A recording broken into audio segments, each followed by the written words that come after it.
Disclaimer. This presentation is not intended to demean anyone who is dealing with alcoholism or any substance abuse. Our job as Christ followers is to shed light on those hidden things that are silently destroying God's creation. We hope that you are educated on this topic to be more understanding and see what underlying troubles are lurking behind this demonic plague. We also hope that you are encouraged to speak to those you know who are dealing with this issue to fight through the obstacles, or someone you see who is living on the streets that have lost everything, to keep them lifted in your daily prayers. We then that are strong are to bear the infirmities of the weak, and not to please ourselves. Let every one of us please his neighbor for his good to edification. For even Christ pleased not himself, but as it is written, the reproaches of thee fell on me. Romans 15:1-3. Alcoholism, the real pandemic. Be sober, be vigilant, because your adversary the devil, as a roaring lion, walketh about, seeking whom he may devour. 1 Peter 5:8. So the topics that we will be going over today in regards to alcoholism, the real pandemic, we're going to show the effects of alcohol.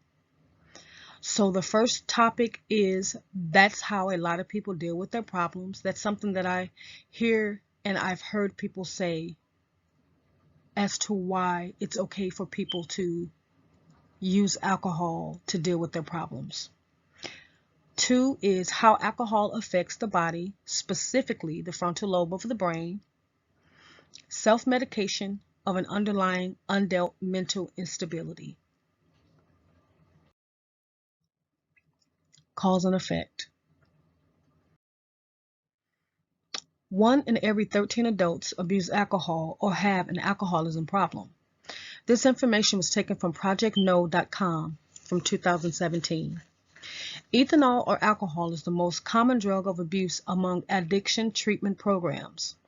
Despite the wide variety of abuse substances that individuals seek treatment for, alcohol seems to cause the most widespread harm. That's how a lot of people deal with their problems. Alcohol aims to slow down the central nervous system, creating feelings of pseudo-relaxation. Alcohol becomes a way to distance from stressors or challenges an individual may be facing. I say pseudo-relaxation because once the person becomes abstemious from the effects of the alcohol, the issue is still there unresolved, but with additional problems plus the same challenges and stressors the person was trying to escape. The added issues become the emotional and physical scars of the people who are hurt by the alcohol abuse. I often heard this saying, this is how people deal with their problems. But in reality, is the person dealing with the problem, or are they only temporarily subduing the problem for the moment, which in turn keeps them from true healing of the underlying cause? Alcoholism doesn't discriminate. This evil is perpetrated amongst all races, and everyone involved with someone dealing with alcoholism is affected. Alcoholism causes fights, parents ignore their children and responsibilities, and otherwise impair the health and happiness of the people they love. Alcohol impairs one's cognitive functions and physical capabilities, and this at some point will likely result in neglect of responsibilities with work, home life, and/or school. Drinking can increase displaying disorderly and inappropriate conduct, driving under the influence, and becoming involved in domestic disputes or violence.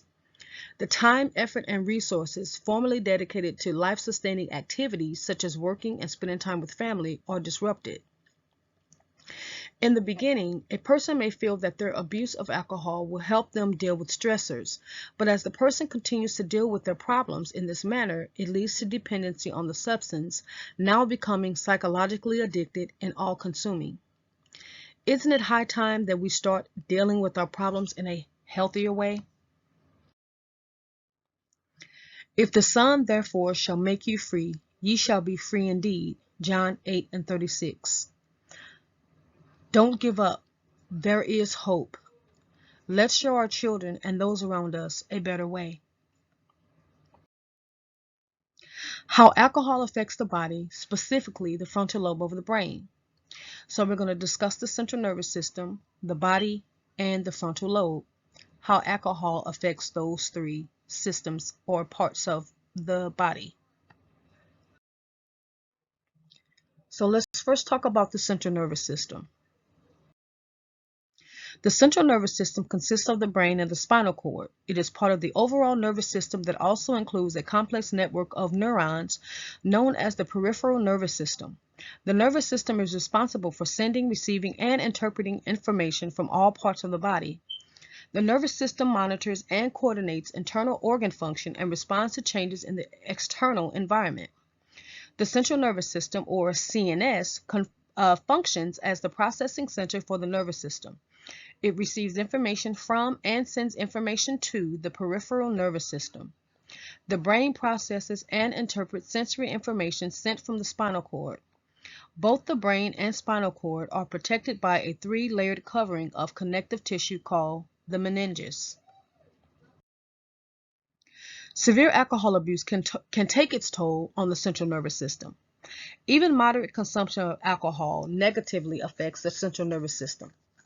Alcohol, even in small to moderate doses, can temporarily impair memory, in addition to make sound reason and/or judgment more difficult. Those who drink very large amounts may completely black out and not remember details from the period during and after drinking.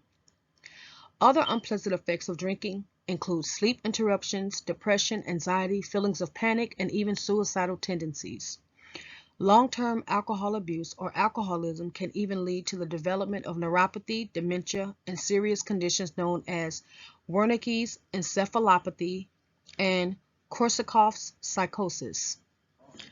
Alcoholism can have disastrous health consequences. The body. Short-term effects of alcohol on the body. Although a person may not be abusing alcohol regularly, they can still experience its effects on the mind and body, like impaired judgment and trouble concentrating, loss of coordination and loss of critical judgment, vision impairment and raised blood pressure, passing out, and vomiting. These actions of the body are also synonymous with when the body is poisoned. Long-term effects of alcohol on the body. Drinking too much over time can cause chronic physical and mental health issues. Heavy drinking can cause or contribute to liver damage, cardiovascular disease, and multiple types of cancer. Long-term effects of excessive drinking may include diminished gray matter and white matter in the brain, memory loss, loss of attention span, and trouble learning, alcoholic hepatitis, liver fibrosis, and fatty liver disease, throat, mouth, larynx, breast, liver, colorectal or esophageal cancer, high blood pressure and cardiomyopathy, stroke, and irregular heartbeat. Deaths from excessive alcohol use in the United States, and this information was taken from the cdc.gov. Excessive alcohol use is responsible for more than 95,000 deaths in the United States each year, or 261 deaths per day. These deaths shorten the lives of those who die by an average of almost 29 years for a total of 2.8 million years of potential life lost. It is a leading cause of preventable death in the United States and cost the nation $249 billion in 2010. More than half of alcohol attributable deaths are due to health effects from drinking too much over time, such as various types of cancer, liver disease, and heart disease. However, short-term health effects from consuming a large amount of alcohol in a short period of time accounted for most of the years of potential life lost, such as deaths due to poisonings that involved another substance in addition to alcohol. For example, drug overdoses, suicide, and motor vehicle crashes. The alcohol-related disease impact application allows users to see estimates of the alcohol-related deaths and years of potential life loss from 58 conditions by age, sex, and state. Of all alcohol attributable deaths, more than 70% involved men and more than 80% involved adults aged 35 or older. Death rates due to excessive alcohol use varied across states alcohol use, varied across states ranging from 21 per 100,000 population in New York and New Jersey to 53 per 100,000 population in New Mexico. This was in 2010. This number has dramatically increased since the start of COVID lockdowns. The frontal lobe. The brain is not fully developed until age 25. Prefrontal cortex or frontal lobe.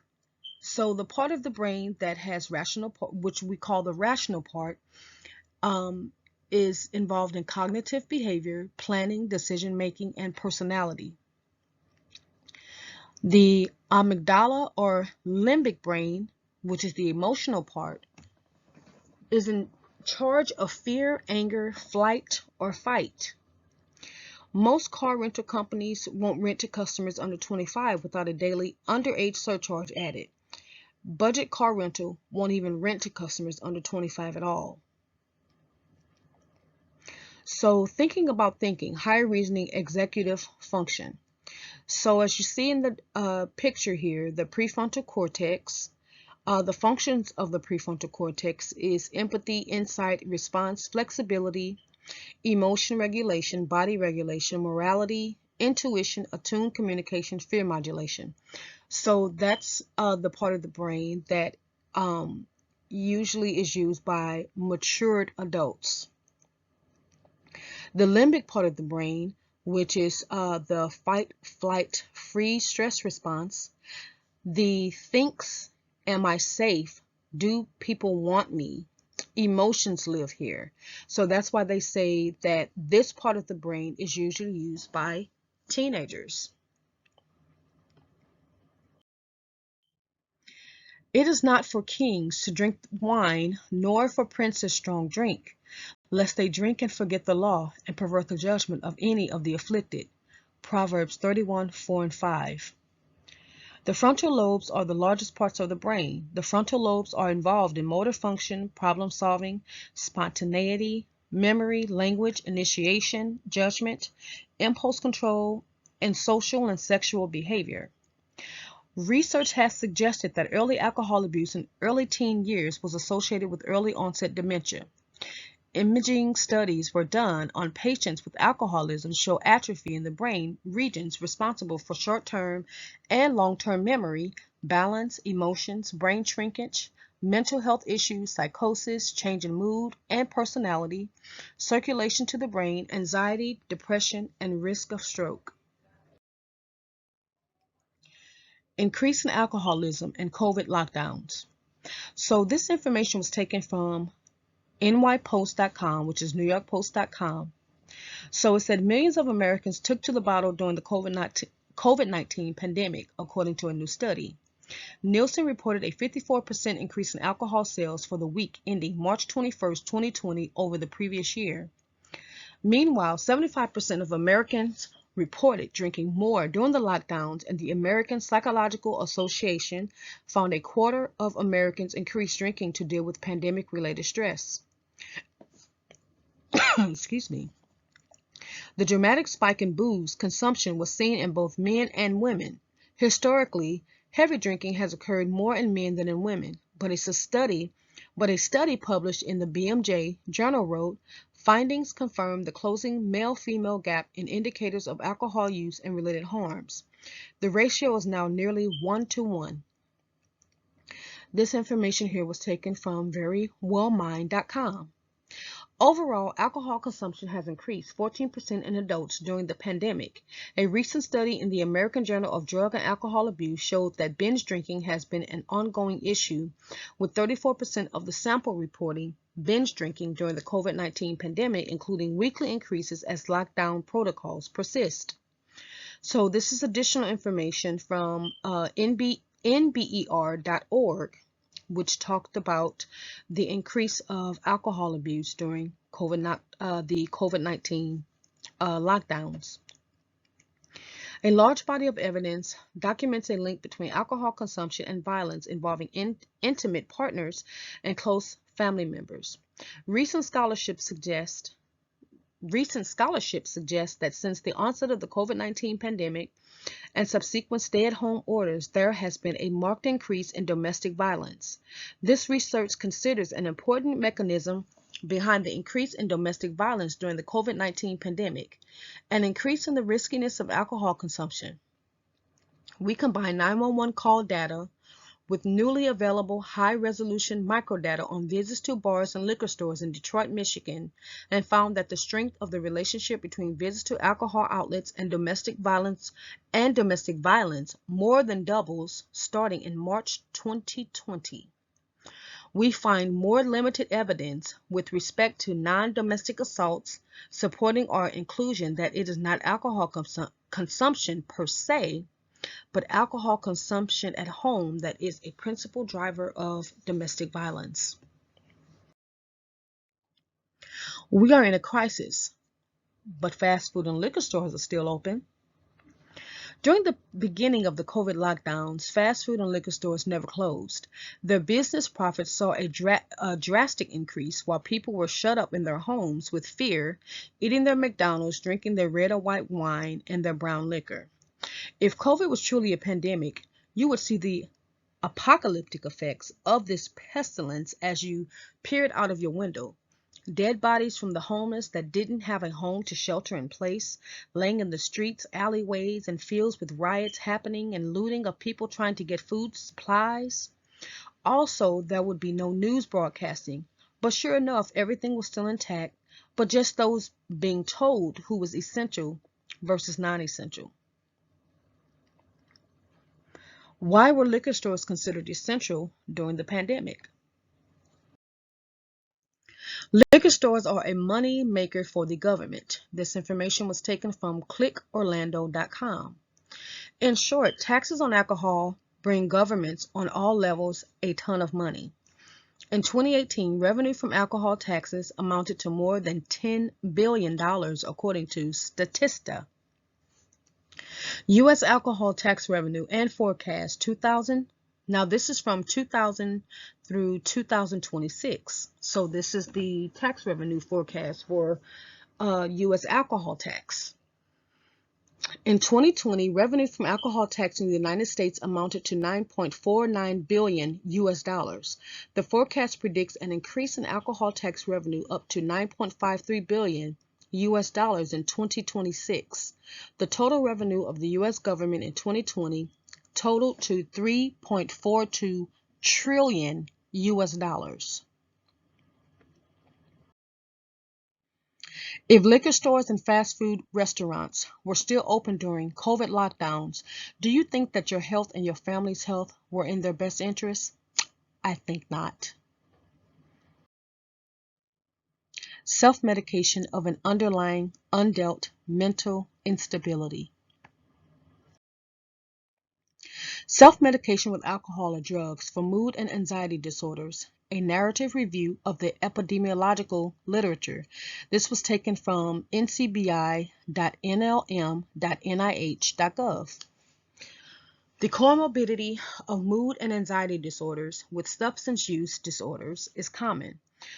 One explanation for this comorbidity is the self-medication hypothesis, which posits that individuals with MD or AD use substances to cope with the difficult symptoms associated with the disorder.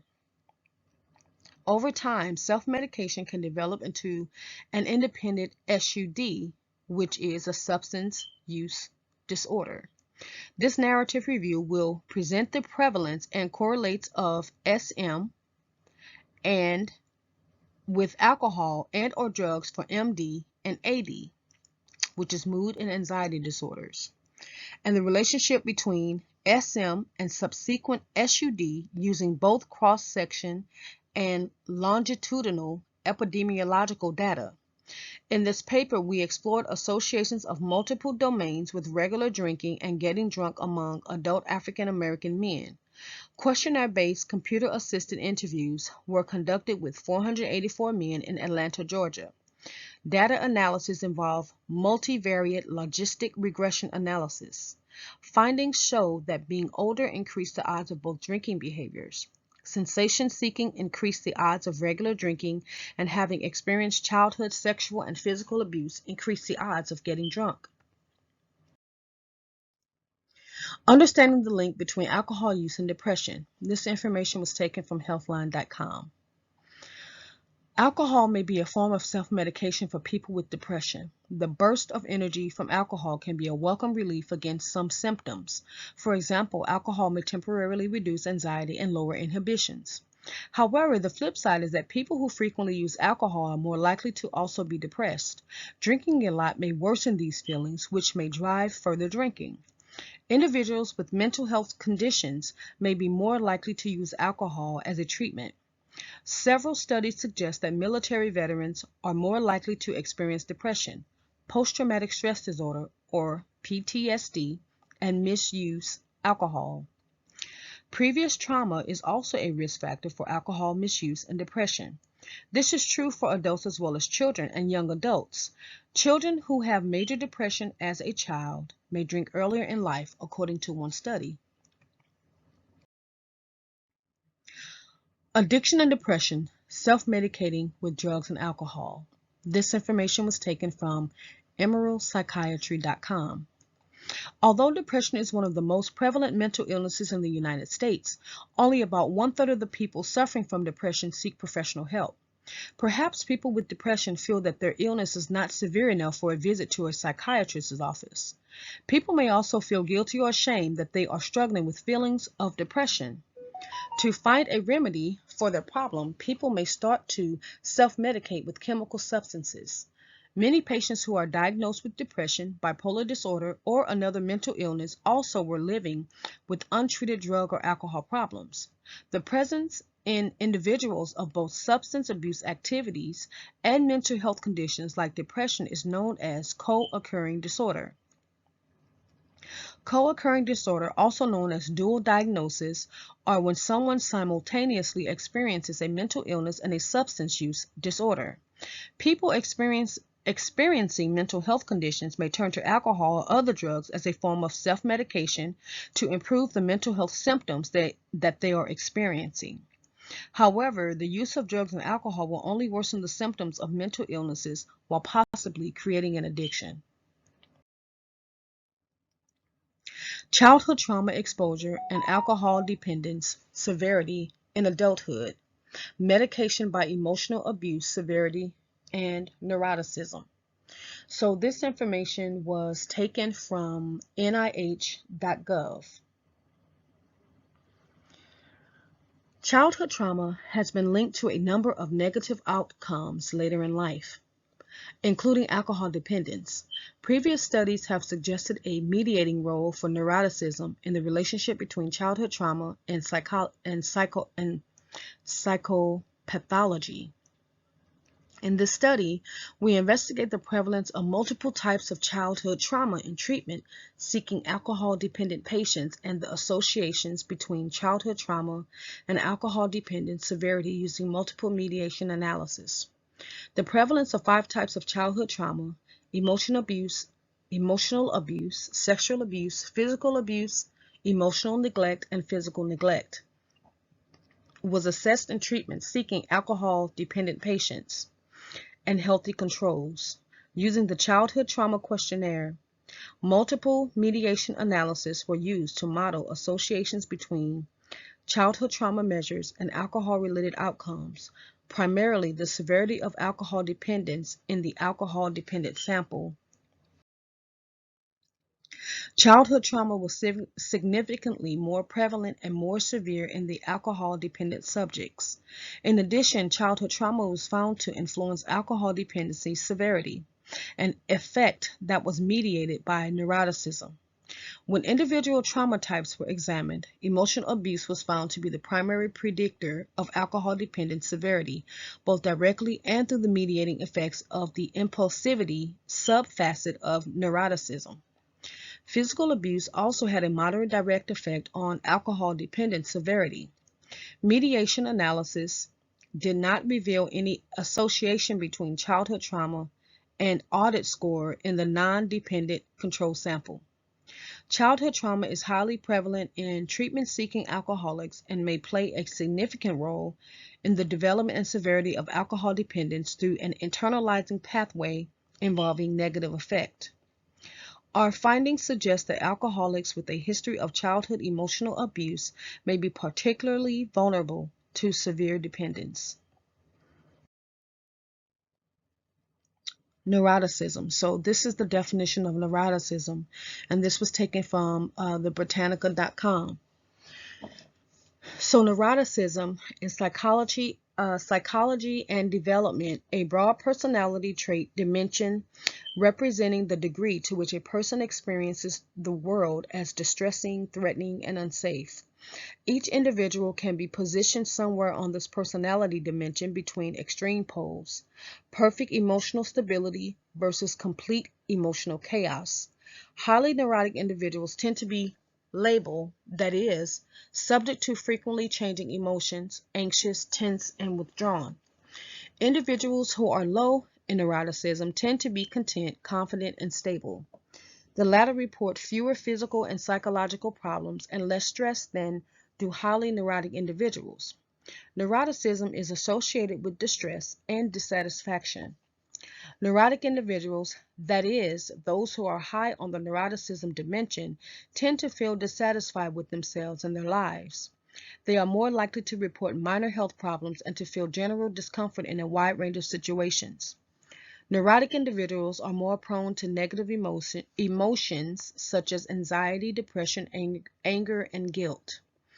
Empirical studies suggest that extremely high levels of neuroticism are associated with prolonged and pervasive misery in both the neurotic individuals and those close to them. High rates of childhood trauma found in adult alcoholics. This information was taken from drugfree.org. A new study finds a high rate of childhood trauma in adult alcoholic inpatients.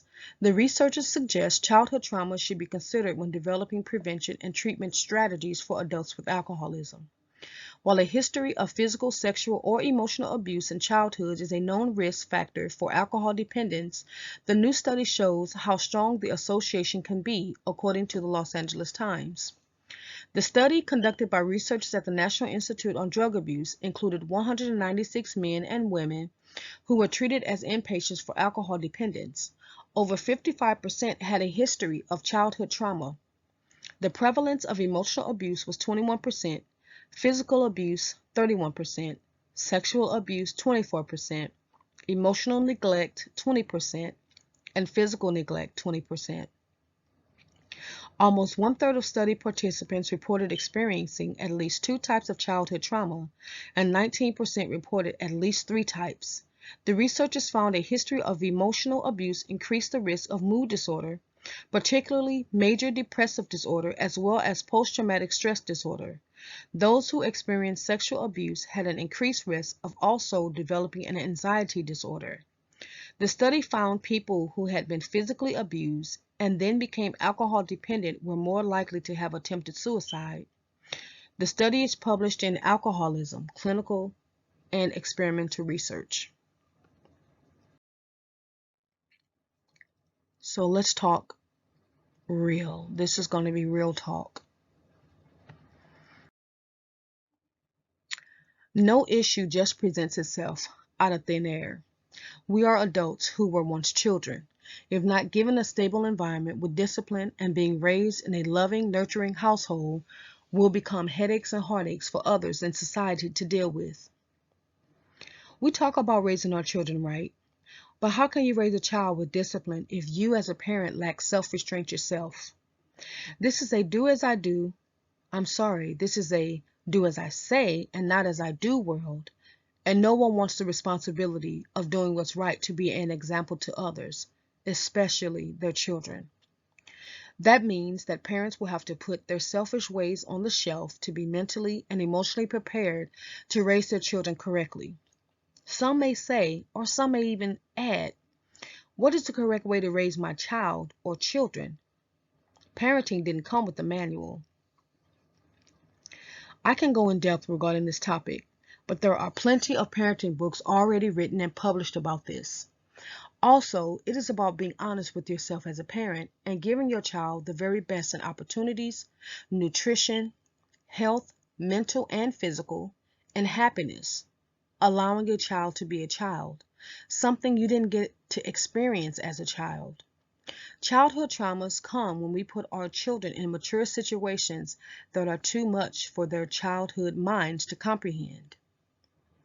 Traumas, when left unresolved, will manifest into child-minded adults with no thought about consequences. This mentality is dangerous and deadly for the individual, those involved in relationships with this type of individual, and those in civilization surrounded by this type of individual. As parents, we should want the very best for our children and not pass down the same bad ideologies and training that we went through that we know were not conducive to our growth, but was actually an obstacle. We have an obligation to our children to provide them the very best, not your best, so that they can navigate this world without struggles or developmental delays. Talk to your children.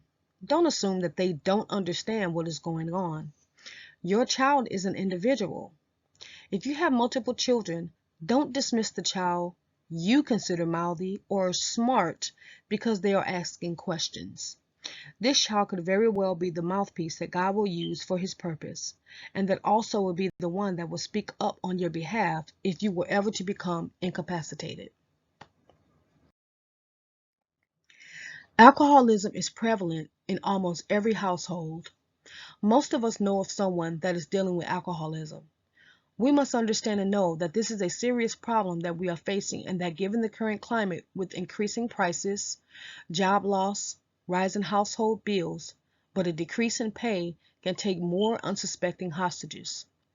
People look at alcohol as no big deal because it is legal and easy to purchase.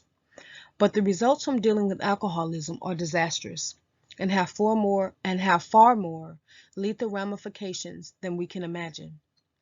Watching a loved one deal with this problem is very hard and sad because you want to help, but ultimately it is up to them to want the help for themselves. The most effective solution for someone that is not ready to heal and remove the detrimental crutch is prayer. Prayer is a way for you to release the pain and hurt. Know that this is not about you, but that this issue was already present and given the right situation, reared its ugly head. We must understand that this process is not worked out overnight, but keeping the person before God in prayer is what they truly need until they can see clearly to work things out for themselves. We all need an outlet to express past traumas, hurts, disappointments, and failures. We are not designed to do this alone. We should be helpers one to another and encourage one another to keep fighting. Be there for one another. Pray for one another. The beginning. Start every day better than the day before.